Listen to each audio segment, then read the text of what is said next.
नमस्कार। आज हम पढ़ने जा रहे हैं हिंदी में एक ऐसा टॉपिक जो हर कंपटीशन के एग्जाम में आता है, जिसका नाम है पदभेद। देखिए, सबसे पहला प्रश्न ये खड़ा हो जाता है कि पदभेद में क्या क्या आते हैं। जैसे संज्ञा आती है, सर्वनाम आता है, क्रिया आती है, विशेषण आते हैं। और कहने का मतलब है पदभेद में क्या क्या हमें पढ़ना है, क्या क्या हमें सीखना है। सबसे पहले लेंगे पदों के भेद। तो पदों के भेद जो हैं उत्पत्ति के आधार पर कितने प्रकार के होते हैं? तीन प्रकार के। कितने प्रकार के? तीन प्रकार के। व्युत्पत्ति के आधार पर जो है पदों के भेद होते हैं चार प्रकार के, और प्रयोग के आधार पर होते हैं दो प्रकार के। उत्पत्ति के आधार पर पदों के भेद कितने प्रकार के होते हैं? तीन प्रकार के। उत्पत्ति में देखिएगा कौन कौन सी उत्पत्ति में तीन प्रकार के होते हैं। रूढ़ शब्द, और दूसरा होता है यौगिक शब्द, तीसरा होता है योग रूढ़ शब्द। व्युत्पत्ति के आधार पर चार प्रकार के होते हैं: तत्सम, तद्भव, देशज, विदेशी। प्रयोग के आधार पर दो प्रकार के होते हैं: विकारी शब्द, अविकारी शब्द। उत्पत्ति के आधार पर तीन होते हैं: रूढ़, योग रूढ़ और यौगिक। इनको तो हम अभी पढ़ने वाले हैं। दूसरे होते हैं व्युत्पत्ति के आधार पर चार होते हैं। पहला होता है कौन सा? पहला होता है तत्सम शब्द। संस्कृत भाषा के वे शब्द जो हिंदी में जैसे के तैसे प्रयोग किए जाते हैं उन्हें तत्सम शब्द कहते हैं। दूसरा होता है तद्भव शब्द। संस्कृत भाषा के वे शब्द जो कुछ परिवर्तन के साथ हिंदी में स्वीकार किए जाते हैं उन्हें तद्भव शब्द कहते हैं। तीसरा होता है देशज शब्द। संस्कृत भाषा के वे शब्द जो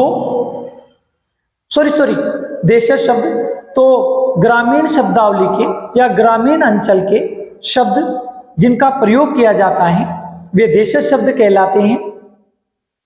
चौथा होता है विदेशी शब्द। तो विदेशी भाषा के शब्द जिनका हिंदी में प्रयोग किया जाता है उन्हें विदेशी शब्द कहते हैं। जैसे टेलर, मशीन, चौक, ऐसे शब्द, पेन, शर्ट। प्रयोग के आधार पर दो प्रकार के होते हैं: विकारी और अविकारी। विकारी में जो लिंग वचन काल कारक के अनुसार जिनमें परिवर्तन हो जाता है उन्हें विकारी कहते हैं, और जिनमें लिंग वचन काल कारक के अनुसार परिवर्तन नहीं होता उन्हें अविकारी कहते हैं। अब बात करते हैं उत्पत्ति के आधार पर कितने होते हैं? तीन। ये शुरुआत है, तो हम पहले आज हम थोड़ा सा ही पढ़ रहे हैं, क्योंकि भले ही ज्यादा पढ़ें और याद ना हो तो वो भी किस काम का, और कम पढ़े याद हो तो वो सबसे बेस्ट है। तो उत्पत्ति के आधार पर कितने प्रकार के होते हैं? तीन प्रकार के। व्युत्पत्ति के आधार पर चार, ठीक है, और प्रयोग के आधार पर दो। रूढ़ शब्द जो शब्द किन्हीं अन्य शब्दों के योग से नहीं बनते। कहने का मतलब है जो शब्द किन्हीं अन्य शब्दों के योग से नहीं बनते। जैसे मैं बोलूं माता, मैं बोलूं पिता, मैं बोलूं काला, मैं बोलूं नाला, मैं बोलूं साला, मैं बोलूं पानी, ठीक है, मैं बोलूं रोटी, मैं बोलूं ओटी। तो ये जो शब्द हैं ऐसे शब्द हैं जो अन्य शब्दों के योग से नहीं बनते हैं। देखिएगा कैसे, जो शब्द किन्हीं अन्य शब्दों के योग से नहीं बनते हैं वे रूढ़ शब्द कहलाते हैं। अन्य शब्दों के योग से नहीं बनते, जैसे माता, पिता, काला, बाला, साला, नाला, ताला, सुई, धागा, ठीक है।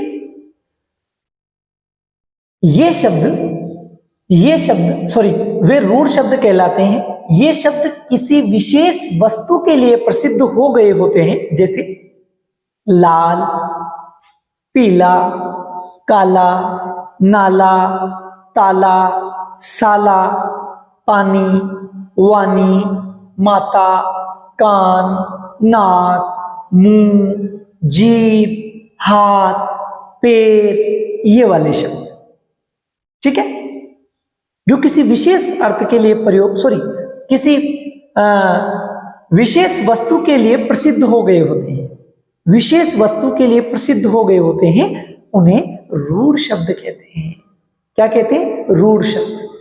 ठीक है, ये तो हमारे क्लियर हो गया। अब देखते हैं दूसरा, यौगिक शब्द। जो शब्द अन्य शब्दों के मेल से बनते हैं, किनसे बनते हैं? अन्य शब्दों के मेल से, वे यौगिक शब्द कहलाते हैं।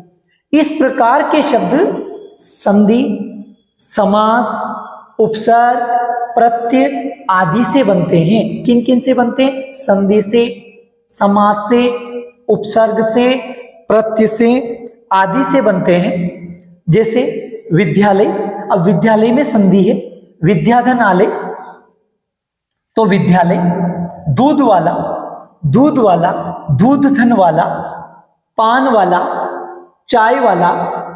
ठीक है, ठीक है। तो ऐसे शब्द जो दो शब्द से मिलकर बनते हैं, दो शब्दों के मेल से बनते हैं, उन्हें यौगिक शब्द कहते हैं। और ये जो शब्द होते हैं संधि से, समास से, उपसर्ग से, प्रत्यय से मिलकर बनते हैं। फिर अगला देखते हैं, तीसरा, योग रूढ़ शब्द। ऐसे यौगिक शब्द जो सामान्य अर्थ को प्रकट न करके विशेष अर्थ को प्रकट करते हैं। इनका अर्थ सामान्य नहीं होता है, विशेष होता है। जैसे मैं बात करूं, जलद, पीतांबर, पीला है वस्त्र जिसका, लंबोदर, लंबा है उदर जिसका, दशानन, दश है आनंद जिसके, मुरलीधर, मुरली को धारण करता है जो, त्रिनेत्र, तीन है नेत्र जिसके। कहने का मतलब है जो विशेष अर्थ को प्रकट करता है। अब हमने आज की कक्षा में क्या समझा? पदों के भेद कितने प्रकार के? 3 प्रकार के। उत्पत्ति के आधार पर कितने? 3। कौन कौन से? रूढ़, योग रूढ़, सॉरी रूढ़, यौगिक, योग रूढ़। व्युत्पत्ति के आधार पर 4, तत्सम, तद्भव, देशज, विदेशी। प्रयोग के आधार पर 2, विकारी, अविकारी। अब उत्पत्ति के आधार पर कितने हैं? 3। रूढ़ तो सीधा है, जो शब्द किन्हीं अन्य शब्दों के योग से नहीं बनते। ये एक वस्तु या विशेष वस्तु के लिए प्रसिद्ध हो जाते, विशेष वस्तु के लिए प्रसिद्ध हो जाते। जैसे मैं बोलूं लाल, काला, पीला, नीला, ताला, साला, चाय, वाई, पानी, वानी। ठीक है, नाला। ऐसे शब्द, कान, मुंह, हाथ, पैर, ये सारे शब्द रूढ़ हैं, क्योंकि ये अन्य से नहीं बनते, ये खुद है। कहने का मतलब है किन्हीं अन्य शब्दों से नहीं बनते, ये विशेष वस्तु के लिए प्रयोग होते हैं। ठीक है, तो ये रूढ़ होते हैं, टुकड़े इनके नहीं किए जा सकते। काला का क्या करोगे? काला, काधन ला, कैसे करोगे? गलत है। अगला देखते हैं, यौगिक। तो दो शब्द से मिलकर बनते हैं। कितने शब्द से? 2 शब्द से। तो देखिएगा, जो शब्द अन्य शब्दों के मेल से बनते हैं, अन्य शब्दों के, जैसे 2 शब्दों से मिलकर बने, चाय वाला, चाय वाला, दूध वाला, दूध वाला, पान वाला, पान वाला, विद्यालय, विद्याधनालय, संधि हो गई, समास हो गए, उपसर्ग, प्रत्यय, इनसे मिलकर बनते हैं। इन्हें यौगिक शब्द कहते हैं। योग रूढ़ तो ऐसे यौगिक शब्द जो सामान्य अर्थ को प्रकट न करके विशेष अर्थ को प्रकट करते हैं। जैसे जलद, पीतांबर, लंबोदर, मुरलीधर, दशानन, त्रिनेत्र, चक्रपाणी। तो कहने का मतलब है जो विशेष अर्थ को प्रकट करें वो कहलाएंगे योग रूढ़। और जो यहां एक कंफ्यूज हो सकता है, विशेष वस्तु के लिए प्रसिद्ध हो जाते हैं वो कहलाते हैं रूढ़, और विशेष अर्थ के लिए जो आते हैं वो कहलाते हैं योग रूढ़। विशेष वस्तु के लिए जो प्रसिद्ध हो जाते हैं वो कहलाते हैं रूढ़, और ये विशेष अर्थ के लिए वो कहलाते हैं योग रूढ़। ये यौगिक शब्द है। कौन से शब्द है? यौगिक शब्द है, मतलब 2 से मिलकर बनते हैं। ठीक है, और ये किसी से मिलकर नहीं बनते, ये मूल हैं, इनके टुकड़े नहीं होते। कैसे करेंगे आप? लाल का क्या करोगे? लाल धन ल, लाधन ल, पानी का क्या करोगे? पादन नी। गलत है ये। तो इस प्रकार हमने इस कक्षा में पद भेद में से केवल एक को समझा है उत्पत्ति के आधार पर। मैंने पूरा प्रयास किया है अच्छे से समझाने का। आप लोग देखते समय यदि कोई चीज समझ में ना आए तो कमेंट करके बता सकते हैं, और यदि आपको अच्छे से समझ में आए तो भी कमेंट करके जरूर बताएं, और कक्षा को ज्यादा से ज्यादा शेयर करें ताकि हम जो मेहनत कर रहे हैं उस मेहनत का ऐसा लगे कि हमें फल जरूर मिल रहा है। ठीक है, तो इसी के साथ हम कक्षा को यही विराम देते हैं। मिलते हैं अगली कक्षा में। धन्यवाद।